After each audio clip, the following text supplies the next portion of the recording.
The Cybrarian presents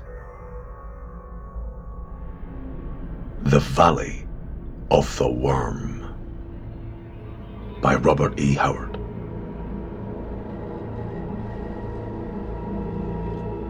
Images courtesy of Unsplash.com. Audio samples courtesy of YouTube Audio Library. Disclaimer: the following may contain violence, horror themes, references to sex, and language that may offend.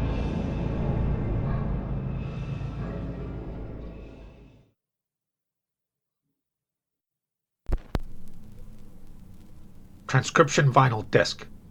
Recording Mr. James Allison. 12th July, 1931. Austin State Hospital, Texas. Would you care for a nip? I think the doctors would prefer you didn't. Their preference be damned, or to recount this yarn I shall become parched. Very well. Please continue.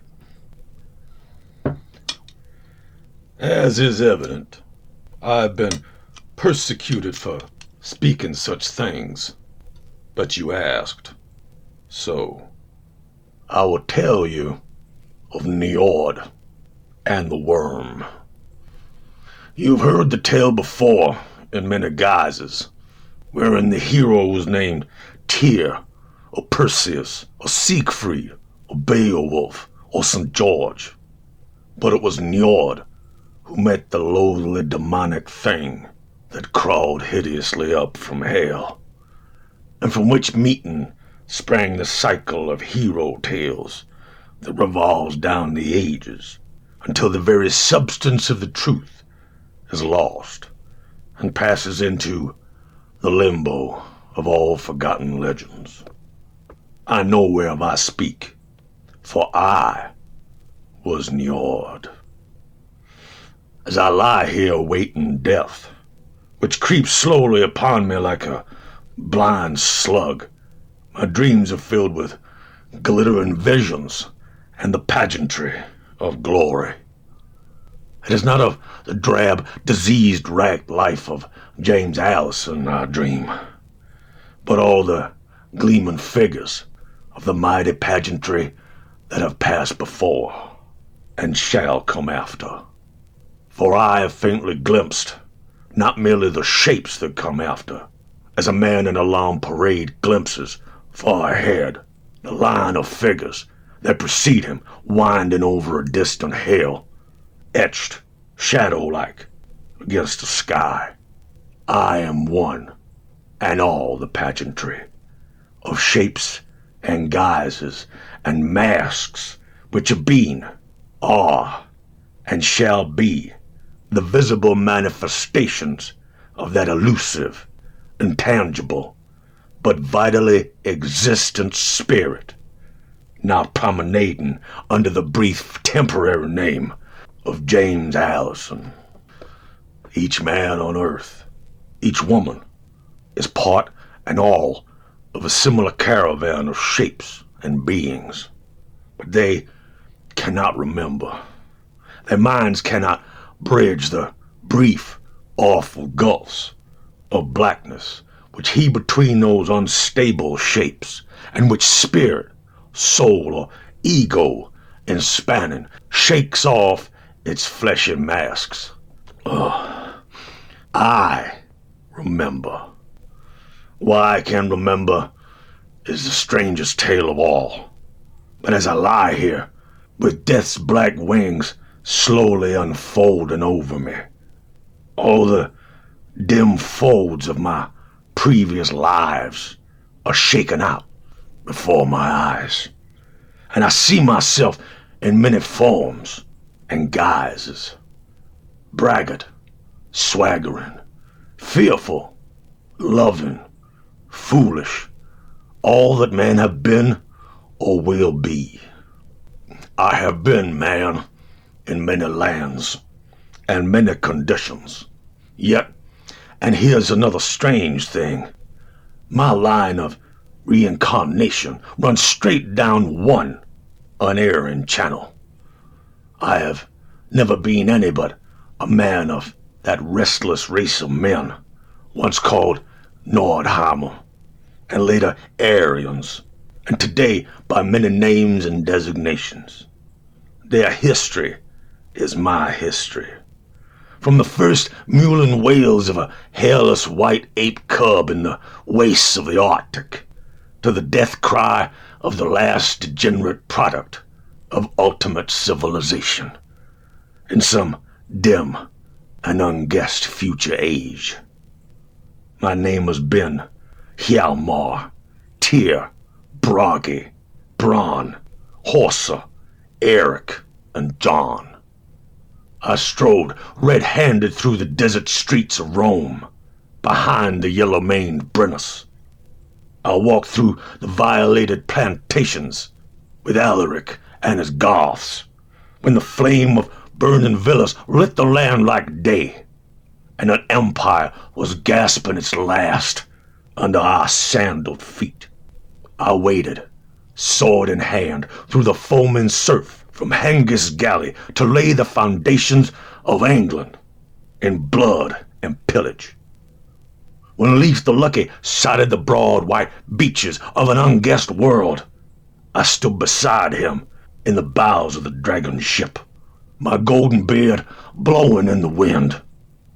And when Godfrey of Bouillon led his crusaders over the walls of Jerusalem, I was among them in steel cap and brigandine. But it is of none of these things I would speak. I would take you back with me into an age beside which that of Brennus and Rome is as yesterday. I would take you back through not merely centuries and millenniums, but epochs and dim ages, unguessed by the wildest philosopher. Oh, far, far and far will you fare into the nighted past before you win beyond the boundaries of my race. Blue-eyed, yellow-haired, wanderers, slayers, lovers, mighty in rapine and wayfaring. It is the adventure of Njord, Worm's Bane, which I would speak. The root stem of a whole cycle of hero tales, which has not yet reached its end. The grisly underlying reality that lurks behind time-distorted myths of dragons, fiends, and monsters. Yet it is not alone with the mouth of Njord that I will speak. I am James Allison, no less than I was Njord, and as I unfold the tale, I will interpret some of his thoughts and dreams and deeds from the mouth of the modern I, so that the saga of Njord shall not be a meaningless chaos to you. His blood is your blood, who are sons of Arian, but wide mystic gulfs of aeons lie horrifically between. And the deeds and dreams of Njord seem as alien to your deeds and dreams as the primordial and lion-haunted forest seems alien to the white-walled city street. It was a strange world in which Njord lived and loved and fought, so long ago that even my aeon-spanning memory cannot recognize the landmarks. Since then, the surface of the earth has changed, not once, but a score of times. Continents have risen and sunk. Seas have changed their beds and rivers their courses. Glaciers have waxed and waned, and the very stars and constellations have altered and shifted. It was so long ago that the cradle land of my race was still Nordheim, but the epic drifts of my people had already begun, and blue-eyed, yellow-maned tribes flowed eastward and southward and westward on century-long treks that carried them around the world and left their bones and their traces in strange lands and wild waste places. On one of these drifts, I grew from infancy to manhood. My knowledge of that northern homeland was dim memories, like half-remembered dreams of blinding white snow plains and ice fields, of great fires roaring in the circle of high tents, of yellow manes flying in great winds, and a sun setting in a lurid wallow of crimson clouds, blazing on trampled snow where still dark forms lay in pools that were redder than the sunset. That last memory stands out, clearer than the others.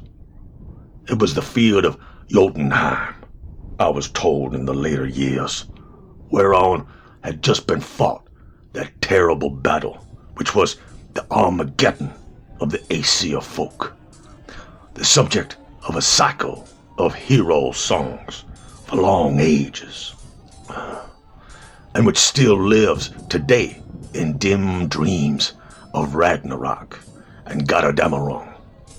I looked on that battle as a mewling infant, so I must have lived about, but I will not name the age, for I would be called a madman, and historians and geologists alike would rise to refute me.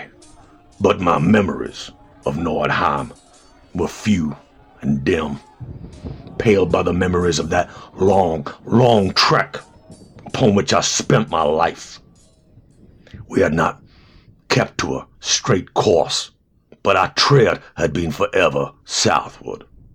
Sometimes we had bided for a while in fertile upland valleys or rich river-traversed plains, but always we took up the trail again, and not always because of drought or famine. Often we left countries teeming with game and wild grain to push into wastelands. On our trail we moved endlessly, driven only by our restless whim, yet blindly following a cosmic law, the workings of which we never guessed, any more than the wild geese guess in their flights around the world. So at last we came into the country of the worm. I will take up the tale at the time when we came into the jungle-clad hills, reeking with rot and teeming with spawning life, where the tom-toms of savage people pulsed incessantly through the hot, breathless night. These people came forth to dispute our way, short, strongly built men, black-haired, painted, ferocious, but indisputably white men. We knew their breed of old. They were Picts, and of all alien races the fiercest. We had met their kind before in thick forests and in upland valleys beside mountain lakes, but many moons had passed since those meetings. I believe this particular tribe represented the easternmost drift of the race. They were the most primitive and ferocious of any I ever met. Already they were exhibiting hints of characteristics I have noted among black savages in jungle countries, though they had dwelled in these environs only a few generations. The abysmal jungle was engulfing them, was obliterating their pristine characteristics and shaping them in its own horrific mold. They were drifting into headhunting, and cannibalism was but a step which I believe they must have taken before they became extinct. These things are natural adjuncts to the jungle. The Picts did not learn them from the black people, for then there were no blacks among those hills. In later years, they came up from the south, and the Picts first enslaved and then were absorbed by them. But with that, my saga of Njord is not concerned. We came into that brutish hill country with its squalling abysms of savagery and black primitiveness. We were a whole tribe marching on foot, old men, wolfish with their long beards and gaunt limbs, giant warriors in their prime, naked children running along the line of march, women with tousled yellow locks carrying babies which never cried, unless it were to scream from pure rage. I do not remember our numbers, except that there were some 500 fighting men, and by fighting men I mean all males, from the child just strong enough to lift a bow to the oldest of the old men. In that madly ferocious age all were fighters. Our women fought when brought to bay like tigresses, and I've seen a babe not yet old enough to stammer articulate words twist its head and sink its teeth in the foot that stamped out its life. Oh, we were fighters. Let me speak of Njord. I am proud of him, the more when I consider the paltry, crippled body of James Allison, the unstable mask I now wear. Njord was tall, with great shoulders, lean hips and mighty limbs. His muscles were long and swelling, denoting endurance and speed as well as strength. He could run all day without tiring, and he possessed a coordination that made his movements a blur of blinding speed. If I told you his full strength, you would brand me a liar. But there is no man on earth today strong enough to bend the bow Njord handled with ease. The longest arrow flight on record is that of a Turkish archer who sent a shaft 482 yards.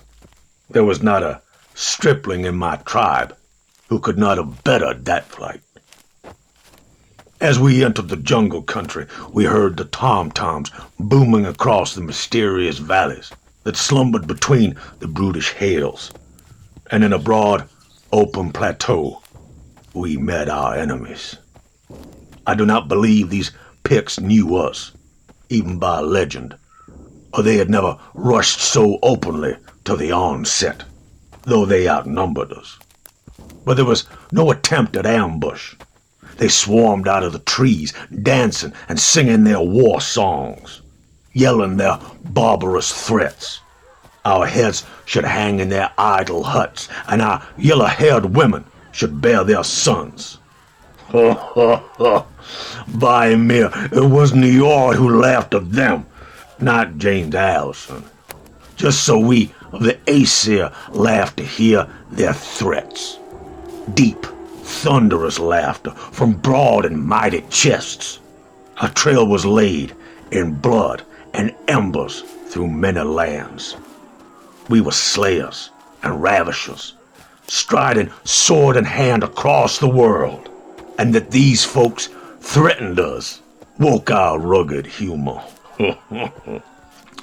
We went to meet them, naked before our wolf hides, swinging our bronze swords, and our singing was like rolling thunder in the hills. They sent their arrows among us, and we gave back their fire. They could not match us in archery. Our arrows hissed in blinding clouds among them, dropping them like autumn leaves, until they howled and frothed like mad dogs and changed to hand grips. And we, mad with the fighting joy, dropped our bows and ran to meet them as a lover runs to his love. By me, it was a battle to madden and make drunken with the slaughter and the fury. The Picts were as ferocious as we, but ours was the superior physique, the keener wit, the more highly developed fighting brain. We won because we were a superior race, but it was no easy victory. Corpses littered the blood-soaked earth, but at last they broke, and we cut them down as they ran to the very edge of the trees. I tell of that fight in a few bald words. I cannot paint the madness, the reek of sweat and blood, the panting, muscle-straining effort, the splintering bones under mighty blows, the rending and hewing of quivering, sentient flesh. Above all, the merciless, abysmal savagery of the whole affair, in which there was neither rule nor order, each man fighting as he would or could. If I might do so, you would recoil in horror. Even the modern eye, cognizant of my close kinship with those times, stand aghast as I review that butchery. Mercy was yet unborn, save as some individual's whim, and the rules of warfare were as yet undreamed of. It was an age in which every tribe and every human fought tooth and fang from birth to death, and neither gave nor expected mercy. So we cut down the fleeing Picts, and our women came out on the field to brain the wounded enemies with stones, or cut their throats with copper knives. We did not torture. We were no more cruel than life demanded. The rule of life was ruthlessness, but there is more wanton cruelty today than ever we dreamed of. It was not wanton bloodthirstiness that made us butcher wounded and captive foes. It was because we knew our chances of survival increased with each enemy slain.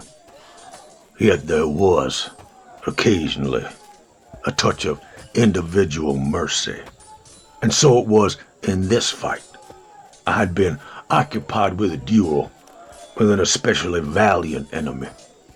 His tousled thatch of black hair scarcely came above my chin, but he was a solid knot of steel spring muscles, than which lightning scarcely moved faster. He had an iron sword and a hide-covered buckler. I had a knotty-headed bludgeon. That fight was one that glutted even my battle-thirsting soul. I was bleeding from a score of flesh wounds before one of my terrible lashing strokes smashed his shield like cardboard, and an instant later my bludgeon glanced from his unprotected head. Him here. Even now I stop to laugh and marvel at the hardness of that picked skull. Men of that age were assuredly built on a rugged plan. That blow should have spattered his brains like water. It did lay his scalp open horribly, dashing him senseless to the earth, where I let him lie, supposing him to be dead, as I joined in the slaughter of the fleeing warriors. When I returned, reeking with sweat and blood, my club horribly clotted with blood and brains, I noticed that my antagonist was regaining consciousness, and that a naked, tousle-headed girl was preparing to give him the finishing touch with a stone she could scarcely lift. A vagrant whim caused me to check the blow. I had enjoyed the fight, and I admired the adamantine quality of his skull. We made a camp a short distance away, burned our dead on a great pyre, and after looting the corpses of the enemy, we dragged them across the plateau and cast them down in a valley to make a feast for the hyenas, jackals, and vultures, which were already gathering. We kept close watch that night, but we were not attacked, though far away through the jungle we could make out the red gleam of fires, and could faintly hear, when the wind veered, the throb of tom-toms, and demoniac screams and yells, keenings for the slain, or mere animal squallings of fury. Nor did they attack us in the days that followed. We bandaged our captive's wounds, and quickly learned his primitive tongue, which, however, was so different from ours that I cannot conceive of the two languages having ever had a common source. His name was Grom, and he was a great hunter and fighter, he boasted. He talked freely and held no grudge, grinning broadly and showing tusk-like teeth. His beady eyes glittered from under the tangled black mane that fell over his low forehead. His limbs were almost ape-like in their thickness. He was vastly interested in his captors, though he could never understand why he had been spared. To the end, it remained an inexplicable mystery to him. The Picts obeyed the law of survival even more rigidly than did the Aesir. They were the more practical, as shown by their more settled habits. They never roamed as far or as blindly as we. Yet, in every line, we were the superior race. Grom, impressed by our intelligence and fighting qualities, volunteered to go into the hills and make peace for us with his people. It was immaterial to us, but we let him go. Slavery had not yet been dreamed of.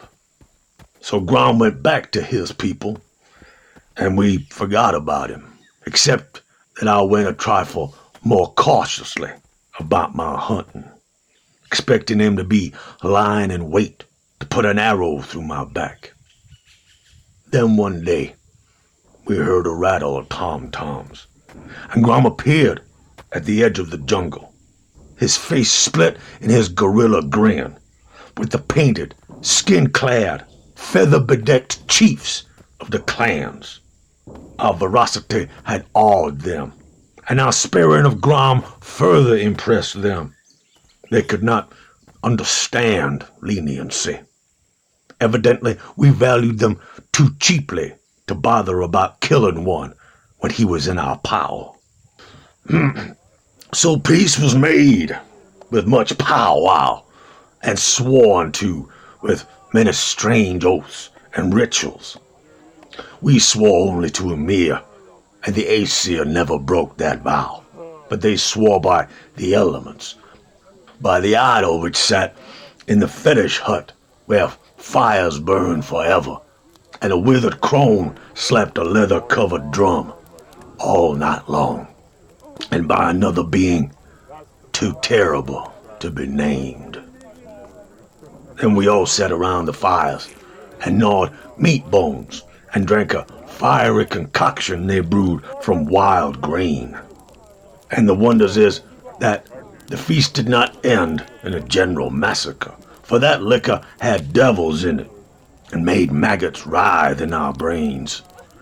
But no harm came of our vast drunkenness, and thereafter we dwelt at peace with our barbarous neighbors. They taught us many things, and learned many more from us. But they taught us iron workings, into which they had been forced by the lack of copper in those hills, and we quickly excelled them. We went freely among their villages, mud-walled clusters of huts and hilltop clearings, overshadowed by giant trees, and we allowed them to come at will among our camps, straggling lines of hide tents on the plateau where the battle had been fought. Our young men cared not for their squat, beady-eyed women, and our rangy, clean-limbed girls with their tousled yellow heads were not drawn to their hairy-breasted savages. Familiarity over a period of years would have reduced the repulsion on either side, until the two races would have flown together to form one hybrid people. But long before that time, the Aesir rose and departed, vanishing into the mysterious hazes of the haunted South. But before that exodus, there came to pass the horror of the worm. I hunted with Grom, and he led me into brooding, uninhabited valleys, and up into silence-haunted hills where no man had set foot before us. But there was one valley, off in the mazes of the southwest, into which he would not go. Stumps of shattered columns, relics of a forgotten civilization, stood among the trees on the valley floor, Grom showed them to me as we stood on the cliffs that flanked the mysterious vale, but he would not go down into it, and he dissuaded me when I would have gone alone. He would not speak plainly of the danger that lurked there, but it was greater than that of serpent or tiger, or the trumpeting elephants, which occasionally wandered up in devastating droves from the south. Of all beasts, Grom told me in the gutturals of his tongue, the Picts feared only Safa, the great snake, and they shunned the jungle where he lived.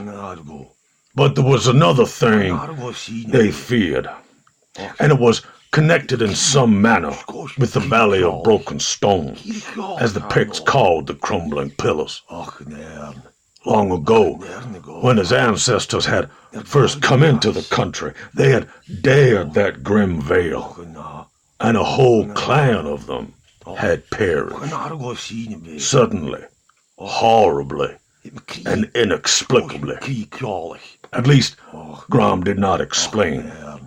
The horror had come up out of the earth, somehow, and it was not good to talk of it, since it was believed that it might be summoned by speaking of it. But Grom was ready to hunt with me anywhere else, for he was the greatest hunter among the Picts, and many and fearful were our adventures. Once I killed with the iron sword I had forged with my own hands that most terrible of all beasts, old Saber-tooth, which men today call a tiger, because he was more like a tiger than anything else. In reality, he was almost as much like a bear in build, save for his unmistakably feline head. Saber-tooth was massive-limbed, with a low-hung, great, heavy body, and he vanished from the earth because he was too terrible a fighter, even for that grim age. As his muscles and ferocity grew, his brain dwindled, until at last even the instinct of self-preservation vanished. Nature, who maintains her balance in such things, destroyed him because, had his super fighting powers been allied with an intelligent brain, he would have destroyed all other forms of life on Earth. He was a freak on the road of evolution, organic development gone mad and run to fangs and talons, to slaughter and destruction. I killed Saber-tooth in a battle that would make a saga in itself, and for months afterwards I lay semi-delirious with ghastly wounds that made the toughest warriors shake their heads. The Picts said that never before had a man killed a Saber-tooth single-handed, yet I recovered, to the wonder of all. While I lay at the doors of death, there was a cessation from the tribe. It was a peaceful cessation, such as continually occurred and contributed greatly to the people of the world by yellow-haired tribes.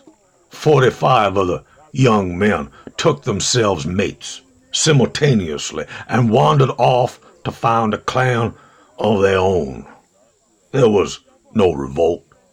It was a racial custom which bore fruit in all the later ages, when tribes sprung from the same roots met after centuries of separation and cut one another's throats with joyous abandon. The tendency of the Aryan and the pre-Aryan was always toward disunity, clans splintering off the main stem and scattering. So these young men, led by one Bragi, my brother in arms, took their girls and, venturing into the southwest, took up their abode in the Valley of Broken Stones. The Picts expostulated, hinting vaguely of a monstrous doom that haunted the vale, but the Aesir laughed. We had left our own demons and weirds in the icy wastes of the far blue north, and the devils of other races did not much impress us. When my full strength was returned, and the grisly wounds were only scars, I grit on my weapons and strode over the plateau to visit Bragi's clan. Grom did not accompany me. He had not been in the Aesir camp for several days, but I knew the way. I remembered well the valley, from the cliffs of which I had looked down and seen the lake at the upper end, and the trees thickening into forest at the lower extremity. The sides of the valley were high, sheer cliffs, and a steep, broad ridge at either end cut it off from the surrounding country. It was toward the lower or southwestern end that the valley floor was dotted thickly with ruined columns, some towering high among the trees, some fallen into heaps of lichen-clad stones. What race reared them, none knew. But Grom had hinted fearsomely of a hairy, apish monstrosity, dancing lonesomely under the moon, to a demoniac piping that induced horror and madness. I crossed the plateau whereon our camp was pitched, descended the slope, traversed a shallow, vegetation-choked valley, climbed another slope, and plunged into the hills. A half-day's leisurely travel brought me to the ridge, on the other side of which lay the Valley of the Pillars. For many miles I had seen no sign of human life. The settlements of the Picts all lay many miles to the east. I topped the ridge and looked down into the dreaming valley, with its still blue lake, its brooding cliffs, and its broken columns jutting among the trees. I looked for smoke. I saw none, but I saw vultures wheeling in the sky over a cluster of tents on the lake shore. I came down the ridge warily and approached the silent camp. In it, I halted, frozen with horror. I was not easily moved. I had seen death in many forms, and had fled from or taken part in red massacres that spilled blood like water and heaped the earth with corpses. But here I was confronted with an organic devastation that staggered and appalled me. Of Bragi's embryonic clan, not one remained alive.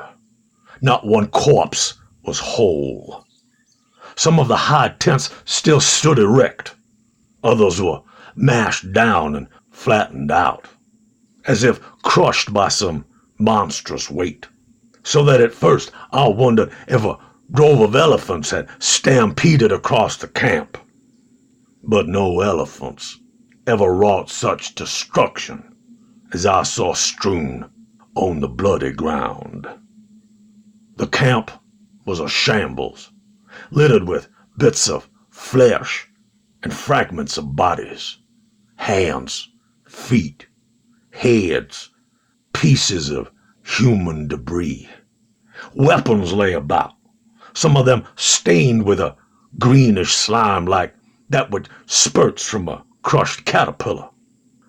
No human foe could have committed this ghastly atrocity. I looked at the lake, wondering if nameless amphibian monsters had crawled from the calm waters, whose deep blue told of unfathomed depths. Then I saw a print left by the destroyer. It was a track such as a titanic worm might leave, yards broad, winding back down the valley. The grass lay flat where it ran, and bushes and small trees had been crushed down into the earth, all horribly smeared with blood and greenish slime. With a berserk fury in my soul, I drew my sword and started to follow it, when a call attracted me. I wheeled to see a stocky form approaching me from the ridge. It was Grom, the Pict. And when I think of the courage it must have taken for him to have overcome all the instincts planted in him by traditional teachings and personal experience, I realize the full depths of his friendship for me. Squatting on the lake shore, spear in his hand, his black eyes ever roving fearfully down the brooding, tree-waving reaches of the valley, Grom told me of the horror that had come upon Brage's clan under the moon. But first he told me of it as his sires had told the tale to him. Long ago, the Picts had drifted down from the northwest on a long trek, finally reaching these jungle-covered hills where, because they were weary and because the game and fruit were plentiful and there were no hostile tribes, they halted and built their mud-walled villages. Some of them, a whole clan of that numerous tribe, took up their abode in the Valley of Broken Stones. They found the columns and a great ruined temple back in the trees. And in that temple, there was no shrine or altar, but the mouth of a shaft that vanished deep into the black earth, and in which there were no steps, such as a human being would make and use. They built their village in the valley, and in the night, under the moon, horror came upon them, and left only broken walls and bits of slime-smeared flesh. In those days, the Picts feared nothing. The warriors of the other clans gathered and sang their war songs and danced their war dances, and followed a broad track of blood and slime to the shaft mouth in the temple. They howled defiance and hurled down boulders, which were never heard to strike bottom. Then began a thin, demoniac piping, and up from the well pranced a hideous, anthropomorphic figure, dancing to the weird strings of a pipe it held in its monstrous hands. The horror of its aspect froze the fierce Picts with amazement, and close behind it, a vast white bulk heaved up from the subterranean darkness. Out of the shaft came a slavering mad nightmare, which arrows pierced but could not check, which swords carved but could not slay. It fell, slobbering, upon the warriors, crushing them to crimson pulp, tearing them to bits as an octopus might tear small fishes, sucking their blood from their mangled limbs and devouring them even as they screamed and struggled. The survivors fled, pursued to the very ridge up which, apparently, the monster could not propel its quaking mountainous bulk. After that, they did not dare the Silent Valley, but the dead came to their shamans and old men in dreams and told them strange and terrible secrets. They spoke of an ancient race of semi-human beings, which once inhabited that valley and reared those columns for their own weird, inexplicable purposes. The white monster in the pits was their god, summoned up from the nighted abysses of mid-earth, uncounted fathoms below the black mold, by sorcery unknown to the sons of men. The hairy anthropomorphic being was its servant, created to serve the god, a formless elemental spirit drawn up from below, encased in flesh, organic but beyond the understanding of humanity. The old ones had long vanished into the limbo from whence they crawled in the black dawn of the universe. But their bestial god and his inhuman slave lived on. Yet both were organic after a fashion, and could be wounded, though no human weapon had been found potent enough to slay them. Bragi and his clan had dwelled for weeks in the valley before the horror struck. On the night before, Grom, hunting above the cliffs, and by that token daring greatly, had been paralyzed by a high-pitched demon piping, and then by a mad clamor of human screaming. Stretched face down in the dirt, hiding his head in a tangle of grass, he had not dared to move, even when the shrieks died away in the slobbering, repulsive sounds of a hideous feast.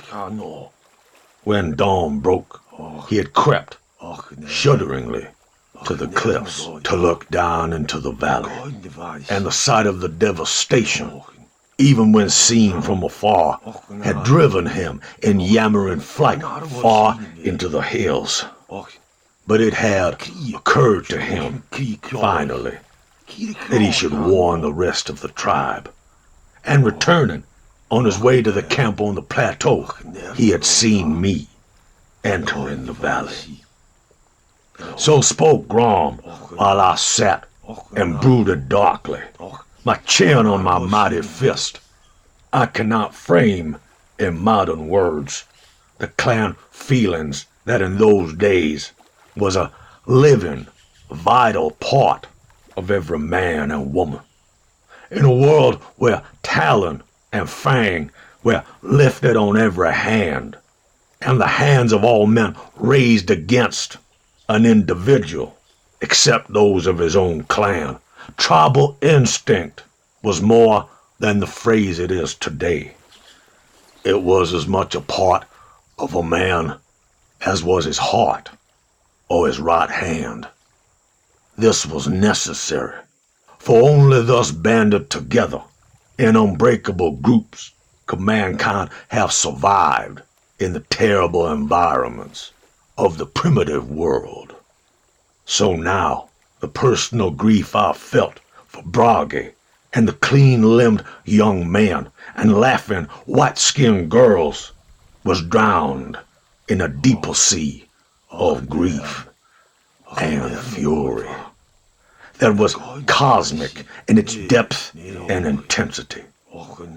I sat grimly, while the Pict squatted anxiously beside me, his gaze roaming from me to the menacing deeps of the valley, where the accursed columns loomed like broken teeth of cackling hags among the waving leafy reaches.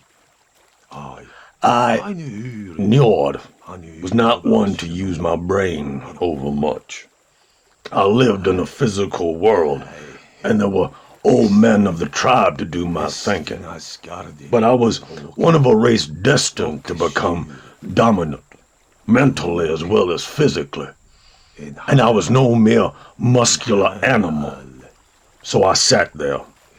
There came dimly, then clearly, a thought to me that brought a short, fierce laugh from my lips. Rising, I bade Grom aid me, and we built a pyre on the lake shore of dried wood, the ridge poles of the tents, and the broken shafts of spears.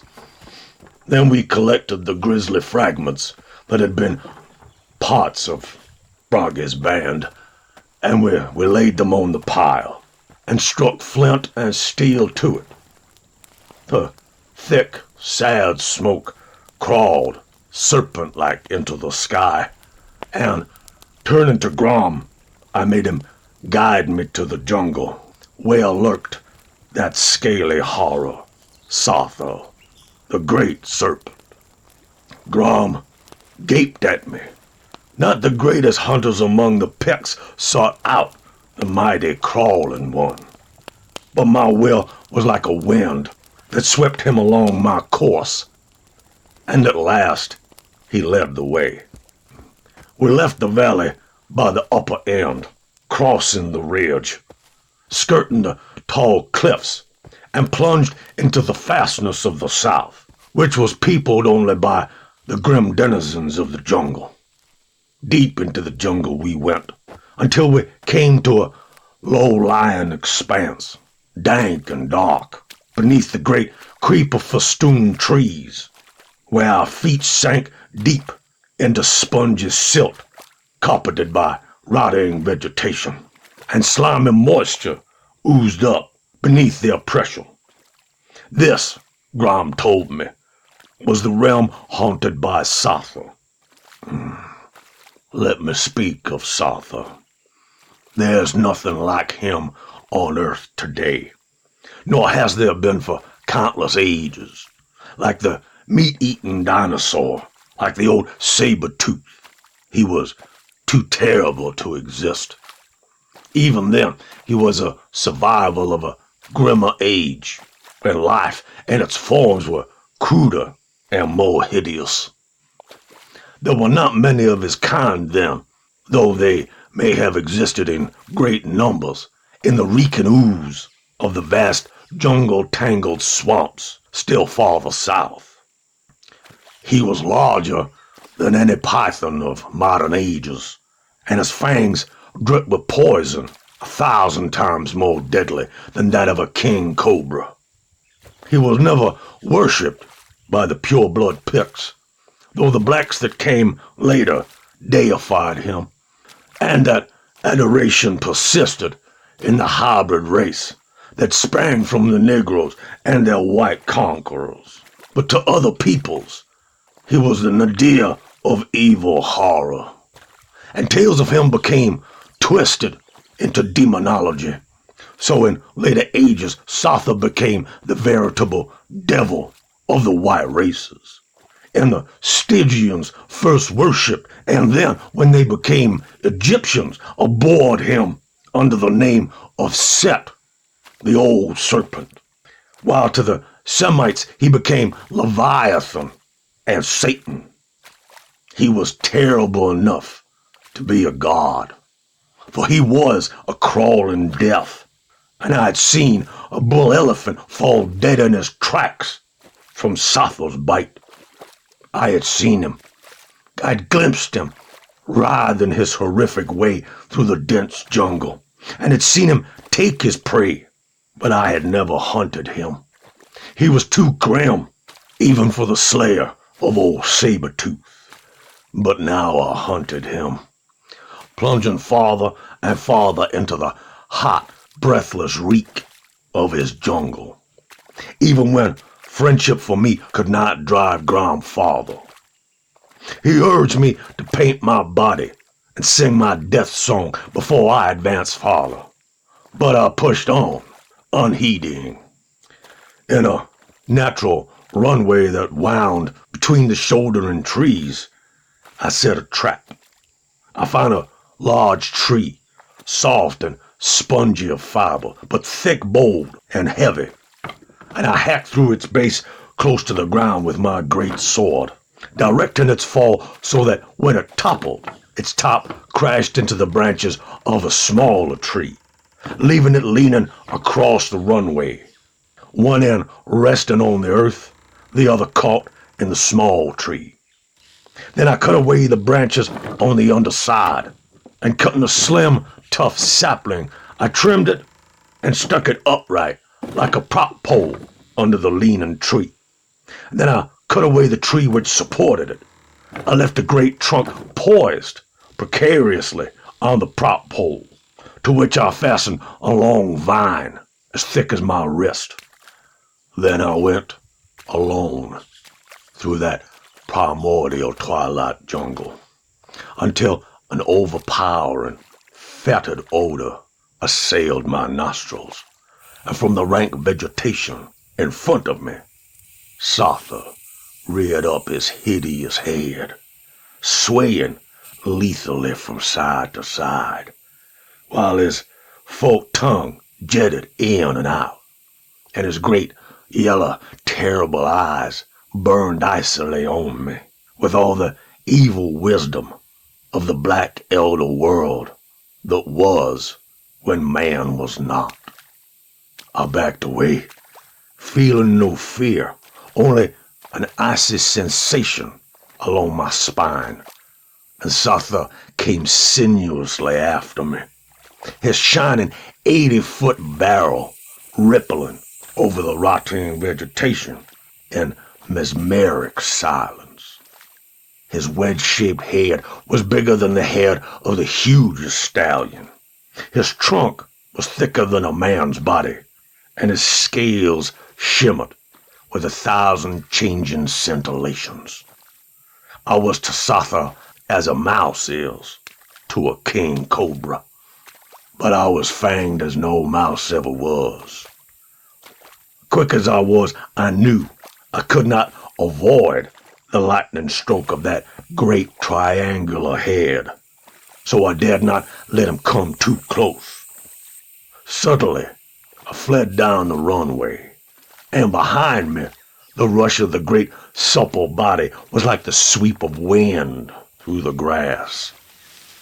He was not far behind me when I raced beneath the deadfall, and as the great shining length glided under the trap, I gripped the vine with both hands and jerked desperately. With a crash, the great trunk fell across Satha's scaly back, some 6 feet back from his wedge-shaped head. I had hoped to break his spine, but I do not think I did, for the great body coiled and knotted. The mighty tail lashed and thrashed, mowing down the bushes, as if with a giant flail. At the instant of the fall, the huge head whipped about and struck the tree with a terrific impact.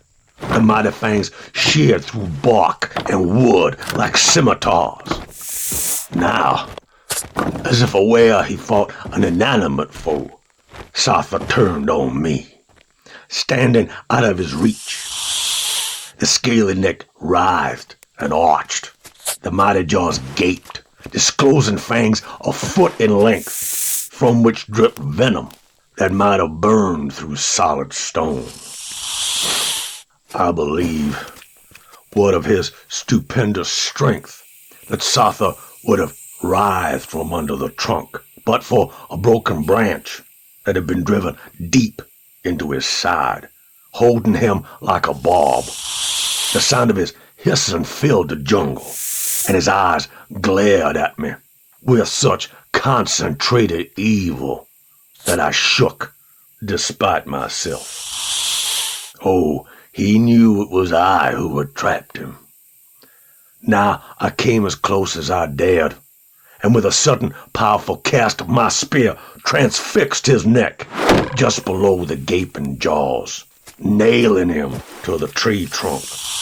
Then I dared greatly, for he was far from dead, and I knew he would in an instant tear the spear from the wood and be free to strike. But in that instant I ran in, swinging my sword with all my great power, and hewed off his terrible head.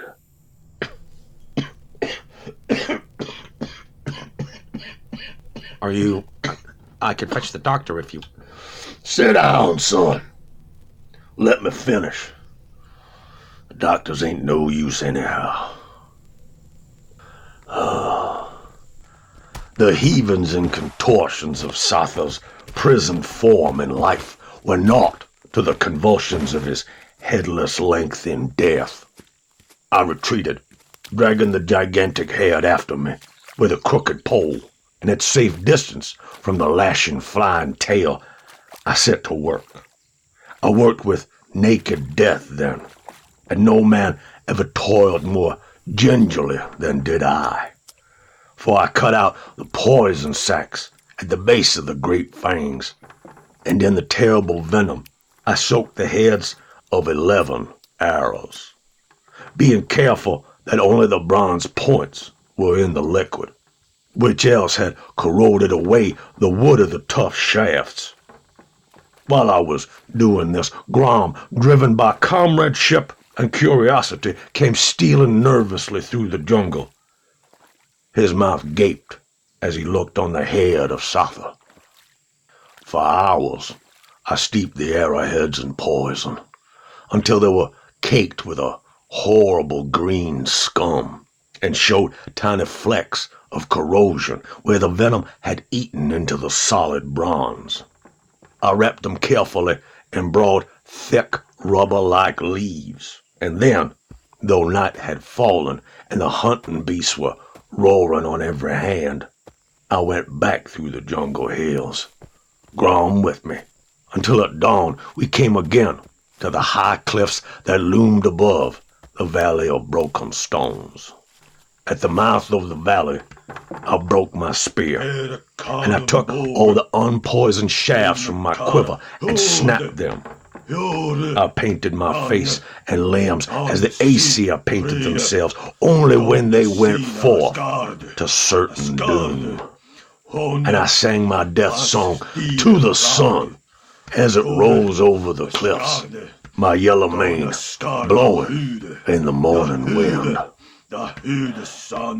Then I went down into the valley, bow in hand. Grom could not drive himself to follow me. He lay on his belly in the dust and howled like a dying dog. I passed the lake and the silent camp where the pyre ashes still smoldered, and came under the thickening trees beyond. About me the columns loomed, mere shapeless heads from the ravages of staggering aeons. The trees grew more dense, and under their vast leafy branches the very light was dusky and evil. As in twilight shadow, I saw the ruined temple. Cyclopean walls staggered up from masses of decaying masonry and fallen blocks of stone. About 600 yards in front of it, a great column reared up in an open glade, 80 or 90 feet in height.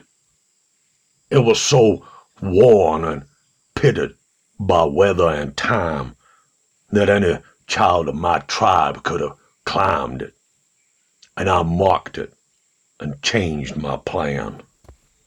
I came to the ruins and saw huge crumbling walls upholding a domed roof from which many stones had fallen, so that it seemed like the lichen-grown ribs of some mythical monster's skeleton arching above me.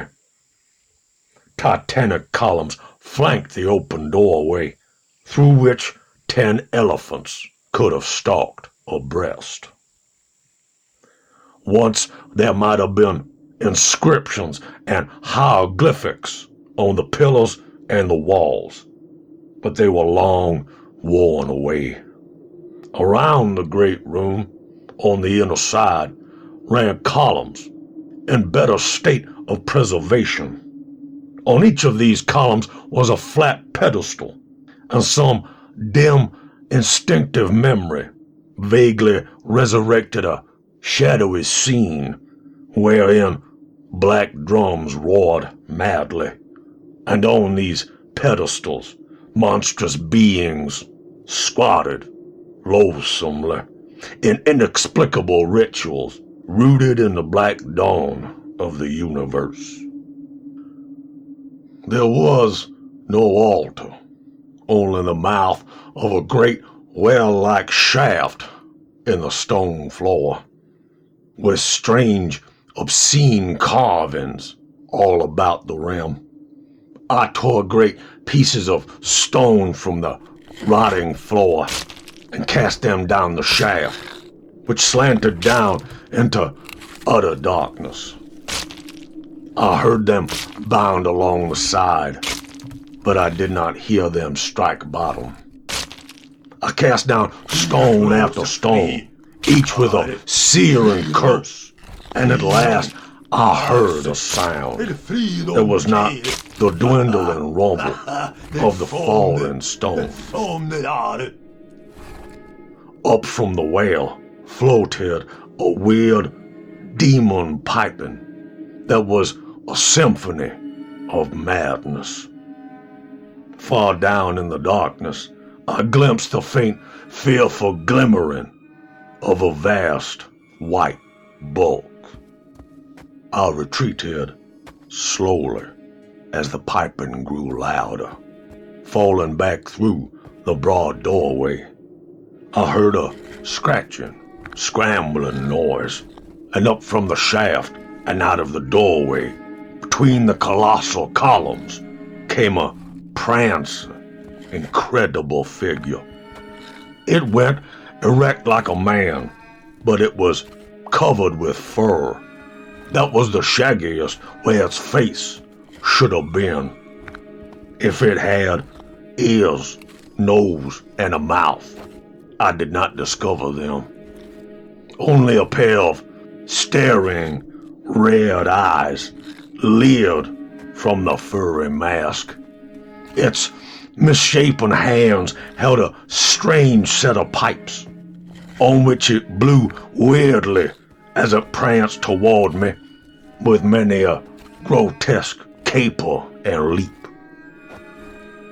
Behind it, I heard a repulsive, obscene noise, as of a quaking, unstable mass heaving up out of a well. Then I knocked an arrow, drew the cord, and sent the shaft singing through the furry beast of the dancing monstrosity. It went down as though struck by a thunderbolt, but to my horror, the piping continued. Though the pipes had fallen from the malformed hands, then I turned and ran fleetly to the column, up which I swarmed before I looked back.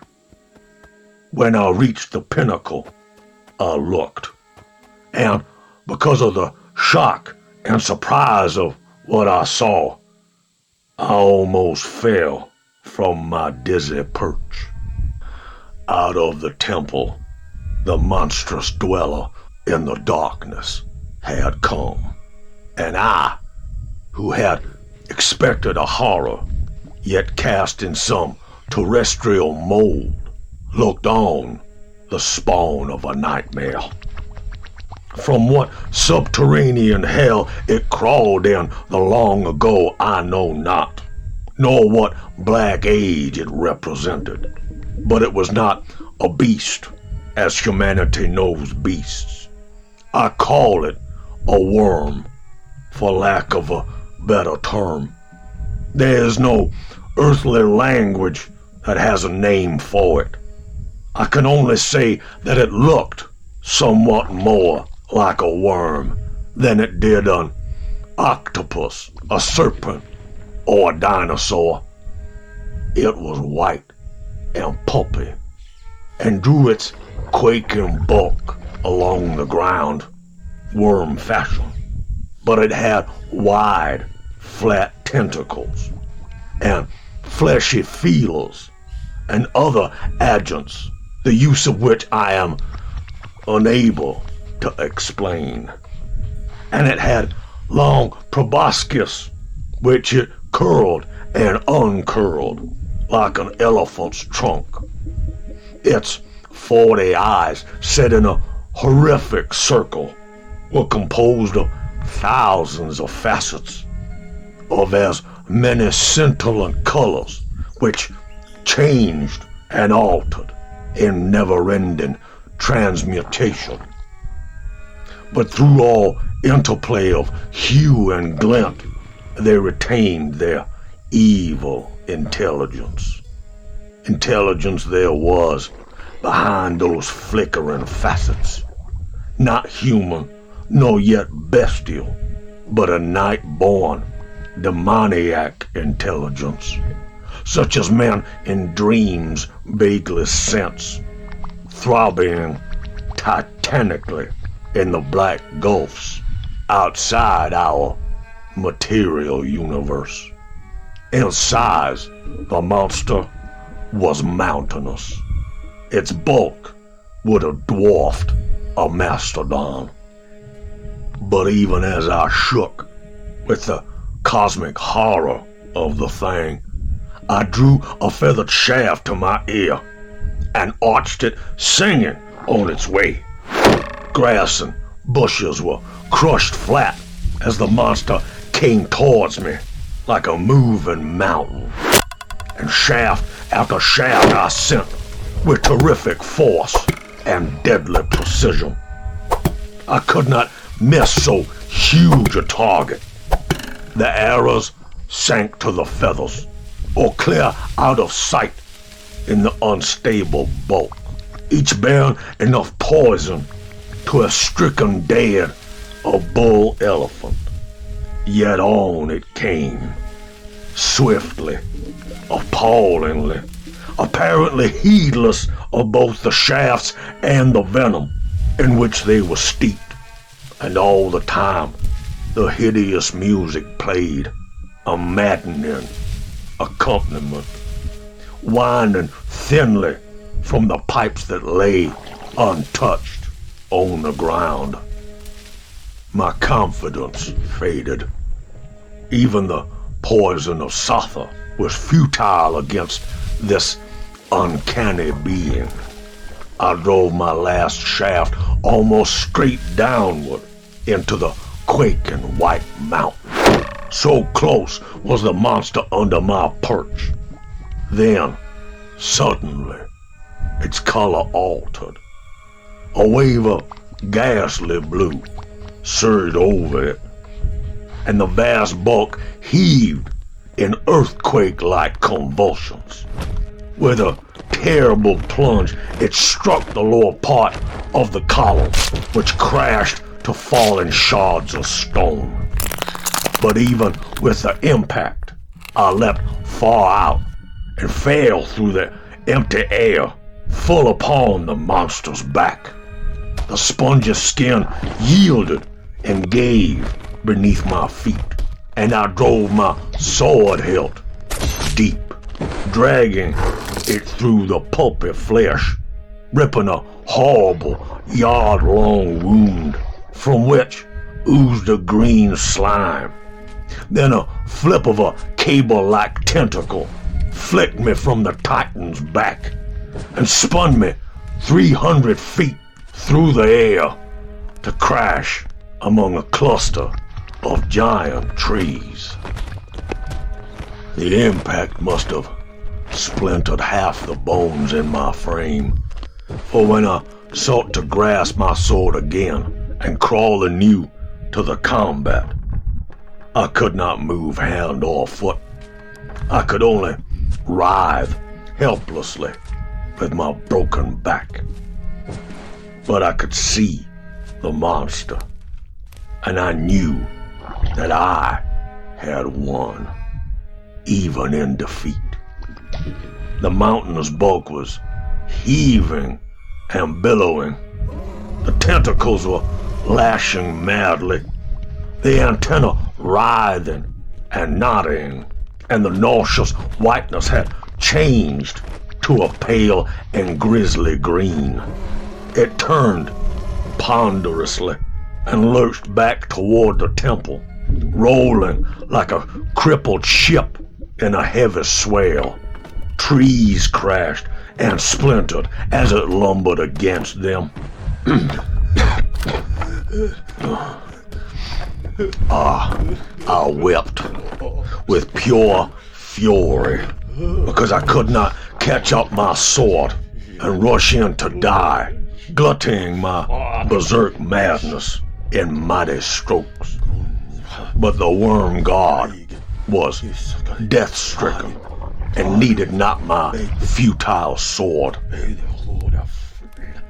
The demon pipes on the ground kept up their infernal tune, and it was like the fiend's death dirge. Then, as the monster veered and floundered, I saw it catch up the corpse of its hairy slave. For an instant, the apish form dangled in midair, gripped round by the trunk-like proboscis, then was dashed against the temple wall with a force that reduced the hairy body to a mere shapeless pulp. At that, the pipes screamed out horribly and fell silent forever. The Titan staggered on the brink of the shaft. Then another change came over it. A frightful transfiguration, the nature of which I cannot yet describe. Even now, when I think of it clearly, I am only chaotically conscious of a blasphemous, unnatural transmutation of form and substance, shocking and indescribable. Then the strangely altered bulk tumbled into the shaft, to roll down into the ultimate darkness from whence it came, and I knew that it was dead.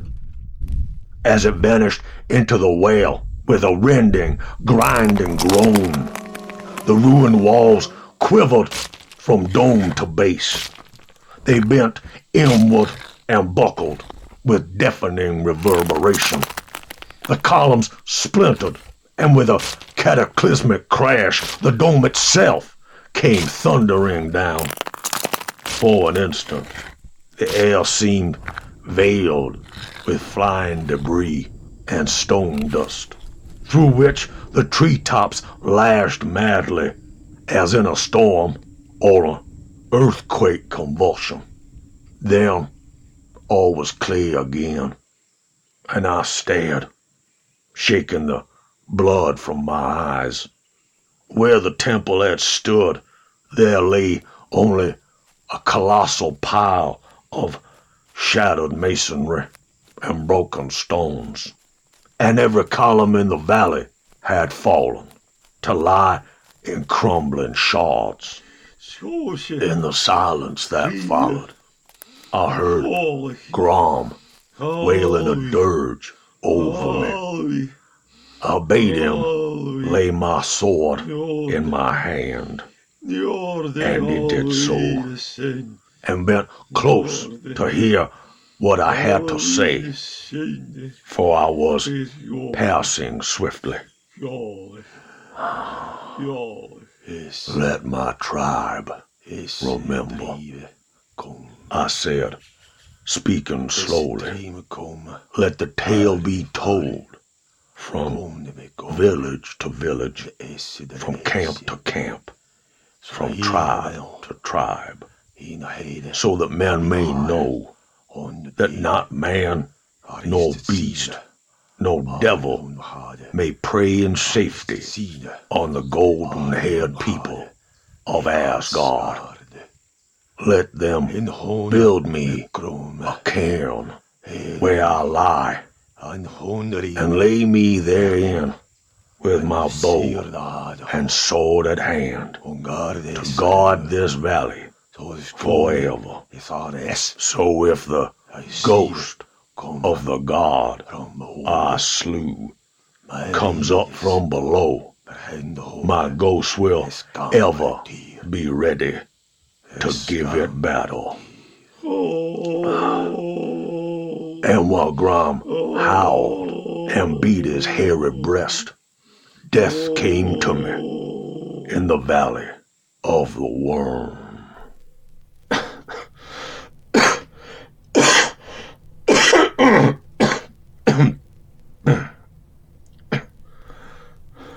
Mr. Allison? Mr. Allison? Oh my God. Doctor! Doctor!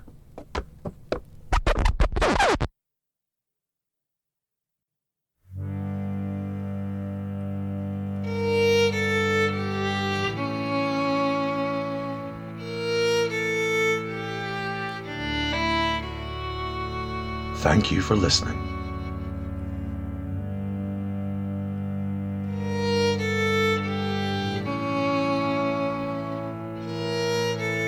This has been a Cybrarian production of The Valley of the Worm by Robert E. Howard.